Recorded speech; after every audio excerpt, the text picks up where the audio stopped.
Hello, and welcome to a very special behind-the-scenes interview with the actors from the short film The Sentinel by Jay Parikh. With me today is Michelle Young. Hello. And Chad Giovanni. Hello. Michelle plays Samantha. Yes. And Chad plays Calvin the Creep. Calvin the Creep. Mm-hmm. Why don't we start? Just tell me a little bit about the project. Well, I'd like to start by saying it's about a problem that's never going to go away, and that's always been here. There are creeps out there, of course, and that's what the story is basically about, is the repercussions of what happens whenever a family member is afflicted by a real world problem. And, of course, probably a real effect to the person doing these crimes is probably the father or family member, of course, attacking or trying to fix the problem himself. And basically it's a story that's probably very, very real worldly and very, very true, and is an actual problem. Yeah, that's one of the things I was feeling when I was watching the film. Like, there are different types of film, and this one's a drama, but about something that's very real. A girl that gets raped by, this person that kind of just goes up to her in the street, and it could happen to anybody. That's what's kind of scary about it. Yeah, that's what makes it real, and it's interesting to see the father character, played by Ed Trucco, to see how he's going to react, and I think that's what, the audience gets hooked on, like, oh, that's me, Exactly. Let's start with Michelle. Okay. You had a very challenging role. Yes, yeah. Tell me a little bit about how, as an actress, you prepared for something like that. Yeah, well, I play Samantha, who is the daughter who gets sexually assaulted. And so it's challenging as an actor when you're going into a role that's very deep and a character that has a lot of layers.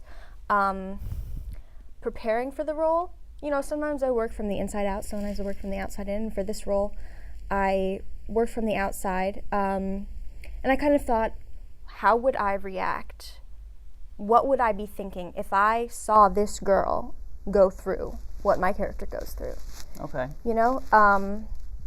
So I started from the outside perspective of how would I react if I saw this girl getting sexually assaulted? And then, I started working from the inside and drawing from real life experiences.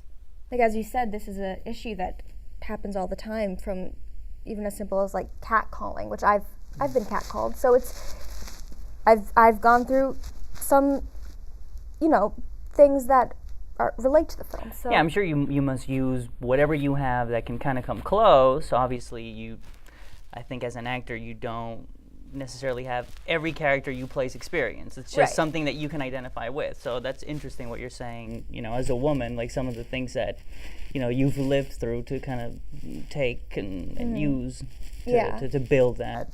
That's kind of where I started with the character, yeah. One of the scenes that I thought was really great was a very emotional scene when you're in bed, and you're right after the incident, after going up the stairs, and then your mom runs up, and we see the shot of you, and then your mom comes and comforts you, and it was a very, very truthful scene. I was watching it, and I believed it, and if I had to guess, I would guess that was maybe the most challenging scene, because it was so emotionally demanding. Yeah. Because on a film set, I know probably you're standing around and it's like, okay, we're going with right after the rape scene and go, and you have to you have to come up with it. So how was that particular scene?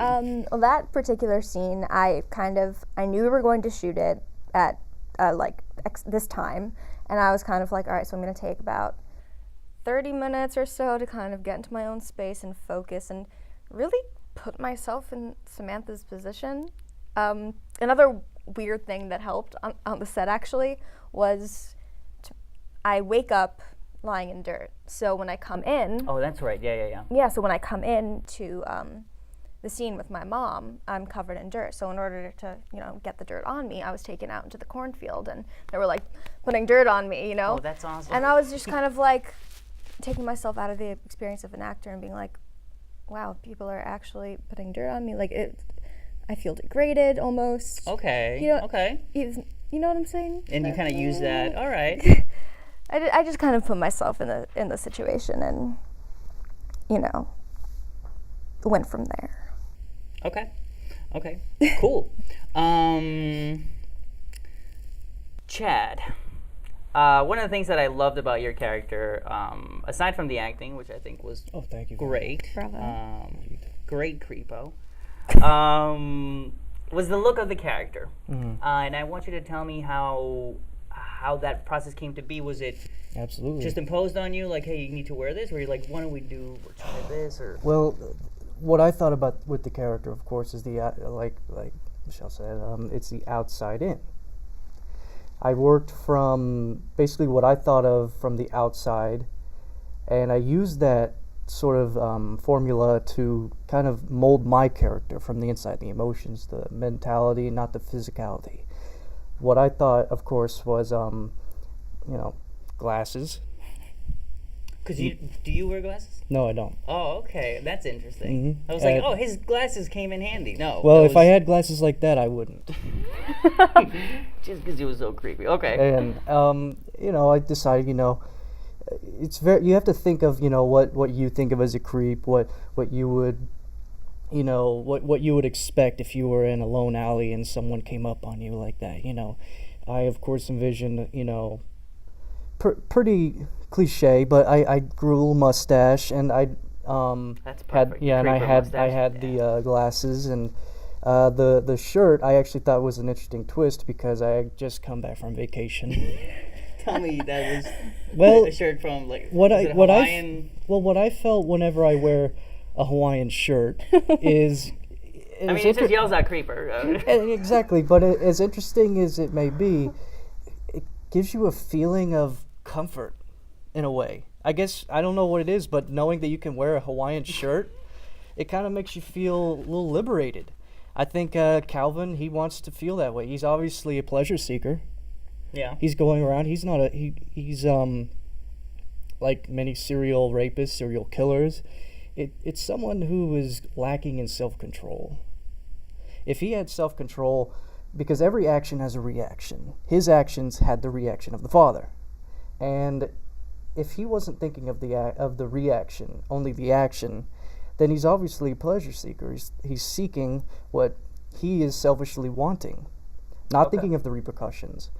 He wants to have that feeling, and he doesn't want to worry about the reactions. Whenever he wears that Hawaiian shirt, for instance, maybe it's his way of saying, "Hey, I don't have to worry. I'm constantly on vacation in my head. You're totally liberated. I'm constantly happy. I get what I want, and I don't care what anyone thinks." Oh, that's great. All right, I think that's all the time we have for today. Wow. So Thank I wanna you. Thank you guys so much for stopping by, and thank you for watching. Thank you.